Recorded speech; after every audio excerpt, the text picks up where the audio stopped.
Senator, good evening. Great to have you with us this evening.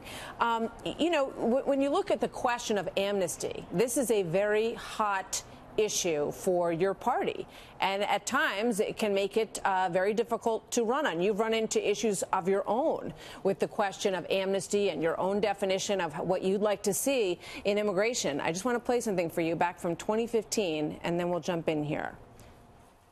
He was always in favor of amnesty. He was in favor of people pouring into the country. Then what happened is when people found that out, he sank like a rock in the water. It's always used as a political cudgel, and that was back during the early stages of the campaign. But the president may be in a situation where he needs to negotiate on the Dreamers. What do you say now about all this? Well, first of all, the president's already offered amnesty to Dreamers. He's actually offered to not just take in the people that applied for DACA, but the people who were eligible and didn't. So frankly, he's gone above and beyond what others have offered in the past, and even that was not enough for the Democrats in that negotiation. Here's the bottom line. We support legal immigration. You can have a debate and people can argue about what the right number should be, but right now, every year, 1 million people, over 1 million people every year come to the United States legally. Okay. Number two, so you can support a system of legal immigration, but that means that you also have to have a system that identifies people before they come in, that allows you to vet who they are, that allows you to control the numbers, and allows people to enter in an orderly process. We do that with everything else in life. You can't just show up at a concert without a ticket. You can't just get on an airplane without going through TSA. And you can't just go into any country in the world because you decide just to walk in. There has to be a process. Now, when we talk about a wall isn't just about keeping people out. A wall is to funnel traffic so that someone who's crossing the border has to cross at a point of entry where they can be monitored, where you can check who they are and you can check what they're bringing. And I would add one more point in all this. This is not just about immigration. This is about the humanitarian crisis that a porous border presents for the country. When people believe that they're going to be able to get across that border, they go on that journey. It's a dangerous journey. They bring children with them, young families. People are dying on the way here. The only people winning here are the traffickers. It's bad for Mexico. It's bad for America. It's bad for these migrants. And a wall is part of the solution. It's not the only thing we have to do, but it's a part of it. By the way, one last point. I apologize. The $5 billion isn't just for a wall. It is to fund the top 10 priorities in the border security plan. That does include a wall. It includes other things as well. And many of the people opposed to that voted for $20 billion of funding for border security in 2013 in that bill that was so controversial that I was a part of. As you rightly point out, the president did offer 800,000 DACA recipients, also known as Dreamers, to be able to stay in the country. That deal appears to be off the table, at least at the moment. And what we're hearing now from the White House is that he's more dug in on this than ever. Take a look at one of the quotes from a couple of his supporters who want nothing to do with any kind of Dreamer exchange.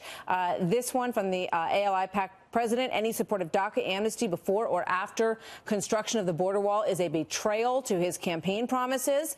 This from Chris Kobach: any amnesty, whether it's DACA or some other amnesty, will have incredibly negative consequences for the country. Your thoughts, sir?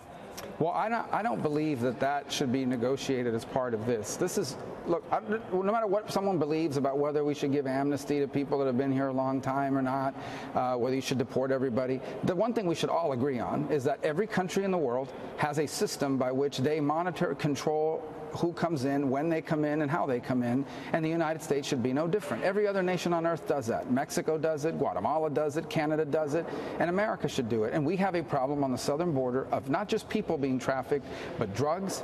Almost all this heroin that's finding itself in the street, the fentanyl that's being shipped in from China, a lot of that is coming across that border. So even if we didn't have an immigration problem, you have a rationale for limiting how people can come in and what can come into that border. Understood. But, you know, the argument has become by some on the other side of the aisle from you that any form of wall, any barrier, that it has a racist connotation, that we're being immoral if you want to protect the country. Alexandra Ocasio-Cortez is getting a lot of attention since she started her new job. Today she said this: the president defended neo-Nazis who murdered a woman in Charlottesville. The Department of Justice sued him for not renting to black tenants. He launched his campaign by calling Mexicans rapists. He banned Muslims. The president is racist, and that should make you uncomfortable. Your thoughts? Yeah, look, all that kind of outrageous talk has become par for the course in today's politics. It makes you famous and it gets you noticed. I'm here to make a difference and to pass laws and to do serious stuff. And the bottom line is that no matter who the President of the United States is, whether you like them or not, one of the fundamental obligations of the federal government is to enforce our immigration laws. In essence, what they are, people that oppose this are basically saying, yes, we want to have immigration laws, but we don't want you to enforce them.